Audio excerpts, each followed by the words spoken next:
کیا پھر ہم اپنے اعمال کو ترک کر کر اسی پر بیٹھ جائیں گے؟ ٹھکانہ تو مقرر ہو گیا. اب سرکار نے کیا فرمایا؟ تو انہوں نے جب عرض کی تو آپ صلی اللہ علیہ وسلم نے فرمایا نہیں، کیونکہ جس کو جس ٹھکانے کے لیے پیدا کیا گیا ہے اس کے اعمال کی توفیق سے اسے میسر آتی ہے وہ چیز. اس کی اعمال کی توفیق سے میسر آتی ہے. نہیں سمجھے؟ زہر کھاؤ گے تو مرو گے، کھانا کھاؤ گے تو جیو گے. نہیں سمجھے بات؟ بہت آسان کر کے، بالکل آسان. زہر کھاؤ گے تو یقیناً مرو گے، نقصان ہی ہوگا نا، کیونکہ زہر تو ایک خطرناک چیز ہے. تو یہی تو توفیق ہے کہ تم زہر سے بچنے کی کوشش کرو، اللہ تمہیں بچا دے گا. اور اگر تم زہر کھانے کی کوشش کرو گے تو یقیناً موت ہے. تو گناہ سے بچنے کی کوشش کرو، جنت حاصل کر لو، اور گناہ کا ارتکاب کرنے لگو، جہنم میں چلے جاؤ. دونوں بات واضح ہیں، سفید بھی سامنے ہے، کالا بھی سامنے ہے. نیز اپنی معصیت پر تقدیر سے حجت پڑھنے والے سے کہیں گے، اپنے گناہ کی وجہ سے تقدیر سے حجت کرتے ہیں نا لوگ، کہیں گے کہ اگر آپ کا، اب مثال دے رہا ہوں، سفر کے لیے مدینہ منورہ جانا ہو یا مکہ مکرمہ جانا ہو یا بغداد جانا ہو یا امریکہ جانا ہو، کوئی بھی شہر، سب اللہ کی پیدا کی ہوئی جگہیں، کہیں بھی جانا ہو اور اس کے دو راستے ہوں. اچھا اب سنو، اس کو غور سے سنو، سارے معاملہ سمجھ میں آ جائے گا. تو ایک قابل اعتماد آدمی خبر دے کہ ایک راستے میں بہت خطرناک اور تکلیف دہ چیزیں ہیں، جو خبر انبیاء کرام نے دیا کر، جو خبر ان کے اصحاب نے دی، جو خبر تابعین نے دی، جو خبر تبع تابعین نے دی، جو خبر ولی اللہ نے دی، جو خبر علماء حق نے دی. سمجھ رہے ہیں بات کو؟ جو خبر انہوں نے دی تو بتایا بھائی کہ دو راستے ہیں اس کے، ایک راستہ تو بڑا پرخطر ہے اور جانا آپ کو اپنے مقام مقصود پر ہے، چاہے وہ مکہ ہو، چاہے مدینہ ہو، چاہے بغداد ہو، چاہے امریکہ ہو، چاہے لنڈن ہو، چاہے برطانیہ ہو، چاہے عراق ہو، چاہے شام ہو، چاہے پاکستان ہو، چاہے ہندوستان ہو، کہیں بھی جانا ہو آپ کو. ایک قابل اعتبار شخص یہ خبر دے رہا ہے کہ بھائی دو راستے ہیں، ایک راستہ تو بڑا خطرناک ہے اور ایسا ہے، اور دوسرا راستہ صحیح ہے. تو آپ کون سا اختیار کرو گے؟ صحیح والا. کیوں؟ تقدیر میں یہی لکھا ہے، آپ کو پتہ ہے کہ صحیح والا اختیار کروں؟ نہیں لکھا، نہیں پتہ نا آپ کو، لکھا تو ہے کہ یہی ہو. جب ان کی بات مانے گا جو راستہ بتانے والے ہیں تو پھر صحیح راستے پہ چلے گا. وہ کہ نہیں بھائی نہیں، میں تو وہ والا راستہ اختیار کروں گا، تو یقیناً اس کو سفر میں تکلیف ہوگی اور اپنی منزل کو نہیں پہنچ پائے گا. تو یہی حال انسان کا اس دنیا میں ہے کہ وہ راستہ بتانے والے نے جو راستہ بتایا اس کو اختیار کرے تو اپنی منزل مقصود پر پہنچ جائے گا. اور ہر ایک کی منزل مقصود روز جزا ہے، چاہے مانے چاہے نہ مانے. تو آسان راستہ اختیار کرے گا تو جزا سے نکل کر جنت میں چلا جائے گا، اور مشکل راستہ اختیار کرے گا تو جہنم کی طرف چلا جائے گا. یہ آسان مثال ہے، اپنے اختیار سے کیا نا، جو راستہ چاہے وہ اختیار کر لے. ورنہ یہ کہے کہ بھائی میں تو خطرناک راستہ اختیار کرتا ہوں، تقدیر میں ہوگا تو مر جاؤں گا، اور تقدیر میں اگر نہیں ہوا تو بچ جاؤں گا، پہنچ جاؤں گا.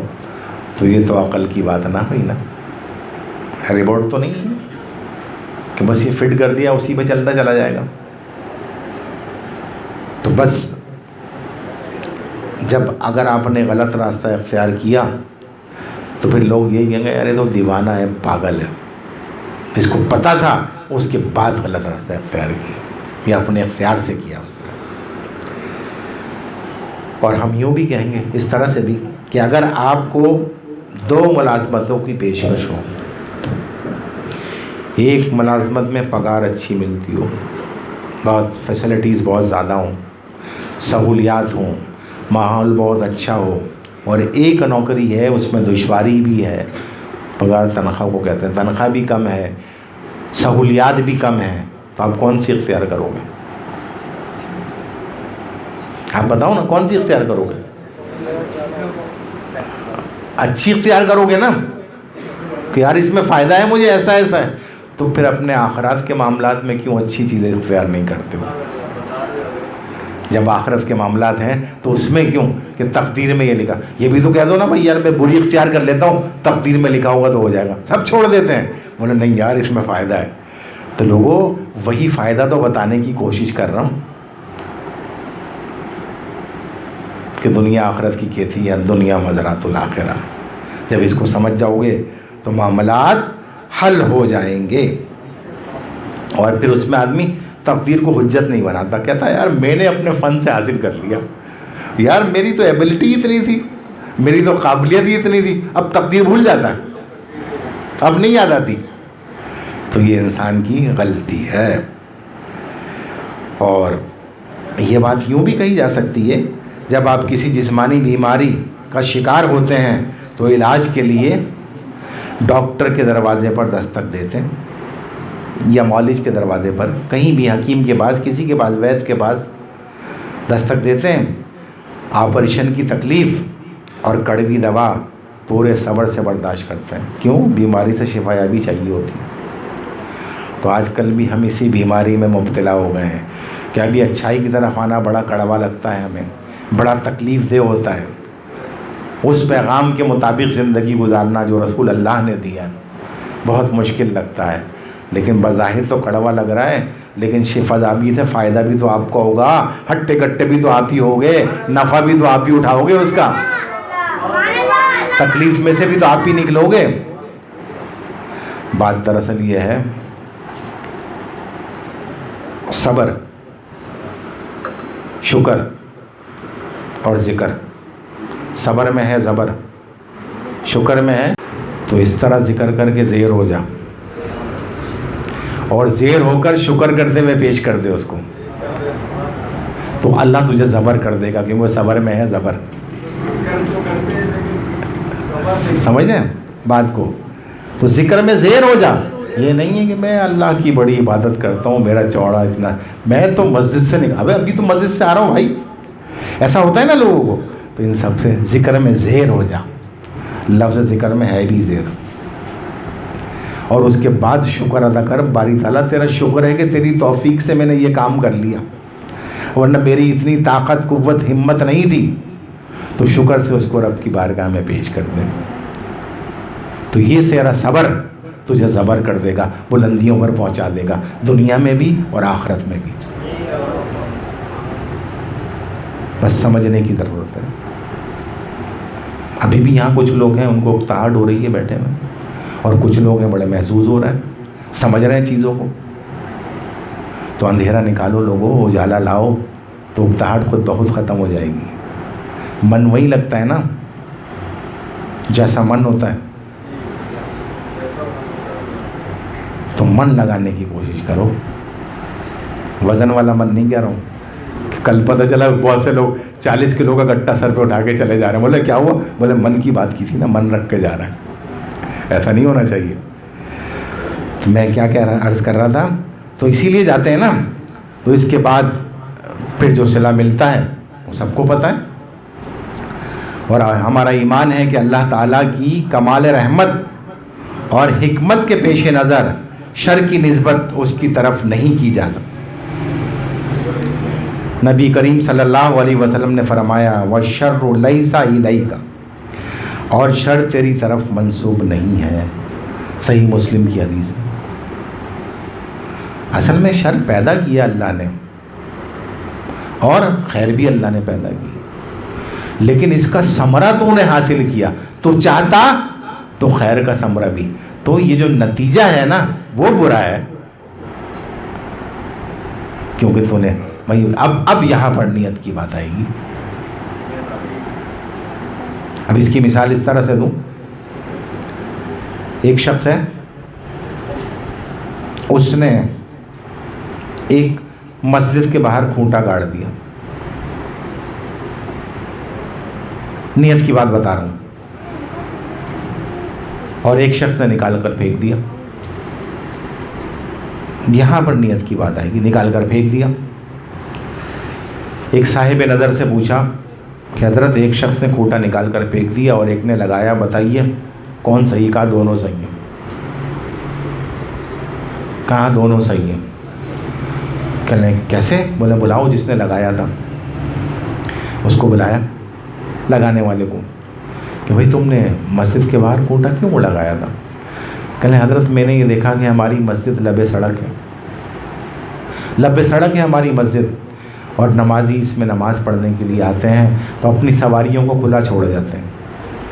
سواریوں سے مراد آج کل کی نہیں ہے, سواریوں سے مراد وہ جانور جن پر وہ سوار ہو کے آتے تھے, وہ جانور جن پہ وہ سوار ہو کے آتے تھے, تو ان کو کھلا چھوڑ جاتے ہیں. تو میں نے کہا نماز میں ان کا دل نہیں لگتا ہوگا, تو کھوٹا گاڑ دوں کہ اپنی سواری کو اس میں باندھ کر اطمینان سے نماز پڑھیں گے اور پھر سواری لے کر چلے جائیں گے.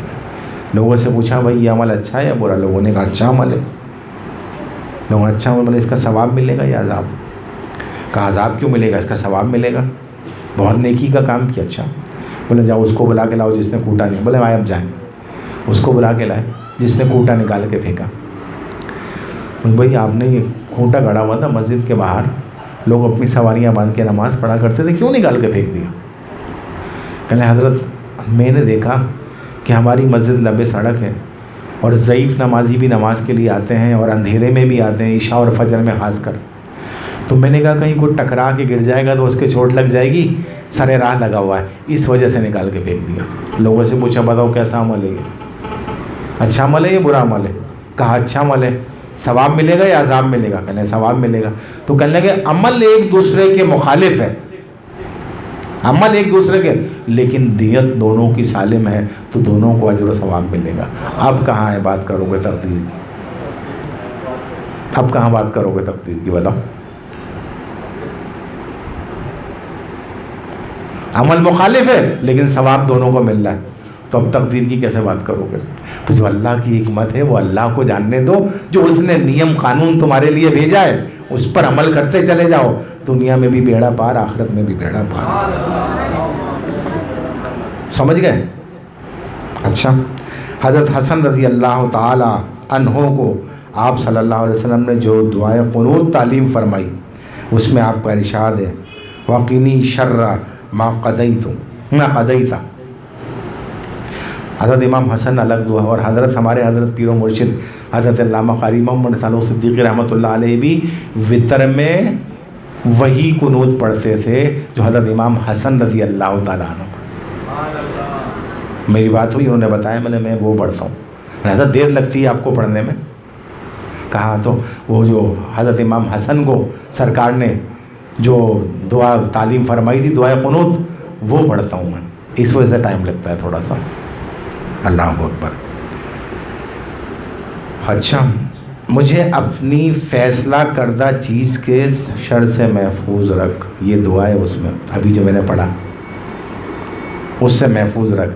اس میں شر کی اضافت متقاضی یعنی قضا کے نتیجے کی طرف ہے, وہ جو ہے اس کا جو نتیجہ ہے اس سے محفوظ رکھ. اور پھر نتائج میں بھی محض اور خالص شر نہیں, بلکہ وہ بھی ایک اعتبار سے شر ہوتا ہے تو دوسرے اعتبار سے خیر. جیسے میں نے ابھی آپ کو سمجھایا کہ لوگ تو یہ سمجھ رہے تھے کہ یار بڑا برائی کا کام کیا کھوٹا لگا دیا, کچھ سمجھ رہے تھے بڑا نیکی کا کام کیا کھوٹا لگا دیا, دونوں اپوزٹ سمجھ. لیکن جب معاملہ نکلا تو خیر ہی خیر نکلی دونوں کے لیے. تو ان چیزوں کو سمجھنا چاہیے اور زبردستی لوگوں سے الجھ نہیں جانا چاہیے. محض اپنے نفس کے تحت اختلاف کرنا چاہیے, مخالفت نہیں کرنی چاہیے. اختلاف تو بات سے ہوتا ہے نا, اور خلاف آدمی ذات کے ہوتا ہے, تو ذات کے خلاف نہیں ہو. معاملات سے اختلاف کرو, کیا معاملات سے, ذات سے اختلاف نہیں کرو.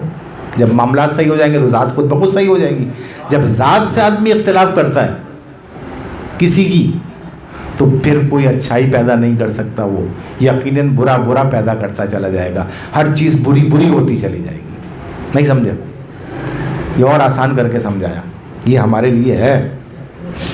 اللہ اکبر. اب مثال دے کر سمجھاتا ہوں. ایک اعتبار سے شر ہوتا ہے اور دوسرے اعتبار سے خیر. ایک مقام پر وہ شر نظر آتا ہے تو دوسرے مقام پر وہ خیر محسوس ہوتی ہے. کیسے؟ مثلا خشک سالی،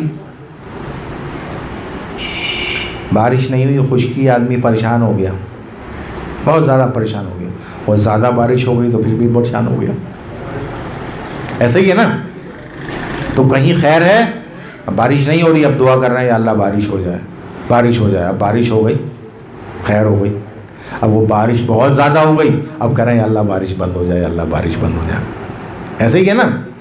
خوشحالی، بیماری، فقیری اور خوف وغیرہ تمام چیزیں فساد فی الارض ہیں، یعنی زمین پر ہیں، لیکن دوسرے مقام پر نقطہ نظر سے یہی چیزیں خیر اور بھلائی میں ہیں. اللہ تبارک و تعالی ارشاد فرماتا ہے ظہر الفساد فی البر والبحر بما کسبت ایدی الناس لیذیقہم بعض الذی عملوا لعلہم یرجعون. سورہ روم. تو آیت نمبر 41 ترجمہ سنیے. خشکی اور تری میں لوگوں کے اعمال کے سبب فساد پھیل گیا، اعمال کے سبب فساد پھیل گیا تاکہ اللہ ان کو ان کے بعض اعمال کا مزہ چکھائے. عجب نہیں کہ وہ باز آ جائیں. تو یہ آپ مثال ابھی اس کی دیتا ہوں. چور کو ہاتھ کاٹنے کی سزا،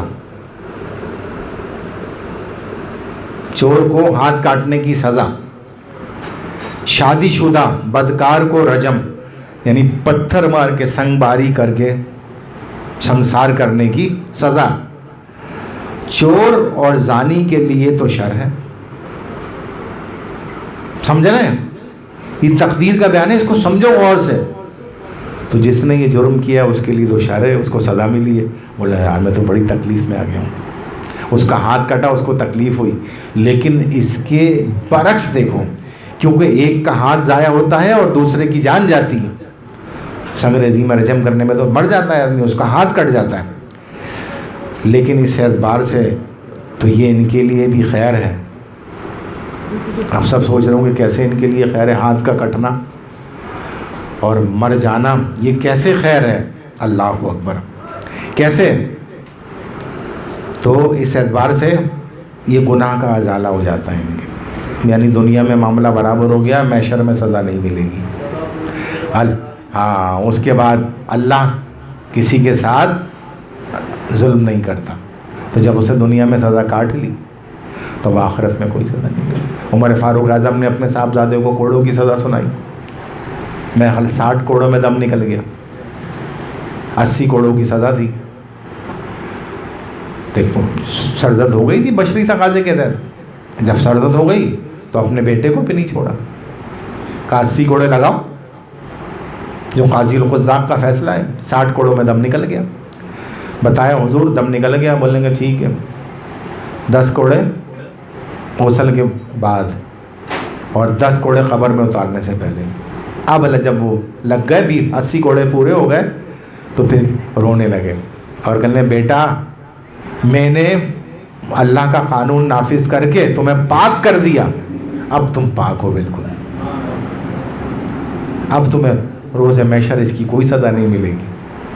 ایک عورت تھی، سرکار کے پاس آئی، سرکار مجھ سے ایک گناہ سرزد ہو گیا.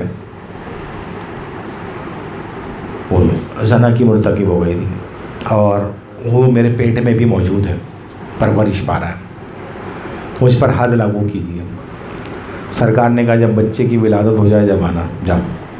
اس کے ولی کو کہا جاؤ. اس نے خود سے حد مانگی، کہا جاؤ. چلی گئی وہ عورت. جب بچے کی ولادت ہو گئی تو وہ آئی تو سرکار نے کہا ابھی جاؤ، جب بچہ روٹی کھانے لگے پھر آنا. مثال مقصد سمجھا رہا ہوں، مفہوم. پھر وہ چلی گئی. پھر جب آئی تو بچے کے ہاتھ میں ایک روٹی کا ٹکڑا تھا کہ وہ کھانے لگا تھا. سرکار نے کہا اب اس کے جسم کو اس کے کپڑے سے لپیٹ دو، یعنی دوپٹے سے یا چادر سے لپیٹ دو، اور پھر حکم دیا اس کو رجم کرو پتھر مار کے. جب وہ مر گئی تو عمر فاروق اعظم نے کہا کہ کتنا؟ کتنی گناہگار عورت تھی. سرکار نے کہا مت کہنا، پتہ نہیں کتنے گناہ گاروں کے گناہوں کو پاک کرنے والی. اتنا اللہ تعالیٰ نے اس کو پاک کر دیا کہ اس نے جو جرم تو کیا، آگے میرے ذہن سے اومٹ ہو رہا ہے تھوڑا سا، جرم تو کیا اس نے لیکن اس کی سزا بھی خود یعنی اپنے جرم پر نادم ہو گئی اور اس پر قائم رہی. یہی تو توبۃ النصوحہ ہے. ایسی توبہ اب چاہتی تو چھپا لیتی، ایک بار موقع ملا بھاگ جاتی، پھر دوبارہ موقع ملا پھر بھاگ جاتی، لیکن اس نے کہا نہیں، مجھ پر حد لاگو کیجیے. کہا اگر یہ تقسیم کر دی جائے اس کے لیے تو سب کے لیے کافی ہو. اس کی توبہ، اس کی بخشش ایسی ہے. اللہ ہم پر رحم فرمائے. تو اللہ تعالیٰ کے لیے دنیا اور آخرت کی سزا جمع نہیں فرماتا. اللہ جو ہے دنیا اور آخرت کی سزا کبھی بھی جمع نہیں کرتا. اگر دنیا میں کسی کو سزا مل گئی تو بس پھر آخرت میں نہیں ملے، وہ یہیں سے پاک ہو کے گیا. کہتے ہیں نا بیماری سے گناہ دھلتے ہیں.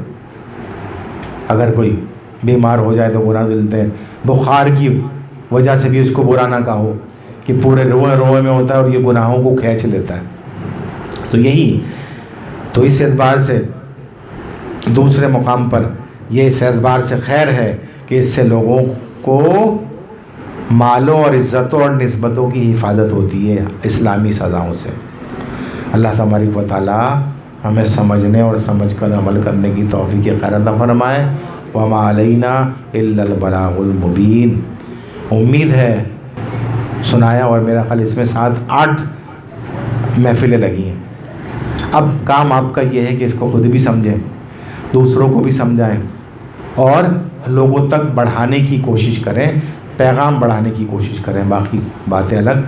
اب یہ میرا ایک پیج بھی ہے محمد ندیم اختر صدیقی کے نام سے فیس بک پر، اس میں ساری تفصیل سے ریکارڈنگ ہوتی ہے. اور اس کے علاوہ یوٹیوب پر بھی ایک چینل ہے محب نثار کے نام سے. تو دونوں جگہ سے یہ مواد آپ کو مل جائے گا. اور یہ مواد مواعظ یعنی واعظ کرنے والے، مبلغین یعنی تبلیغ کرنے والے، مدرسین یعنی درس دینے والے، ان کو بھی کافی فائدہ دے گا انشاءاللہ تعالی.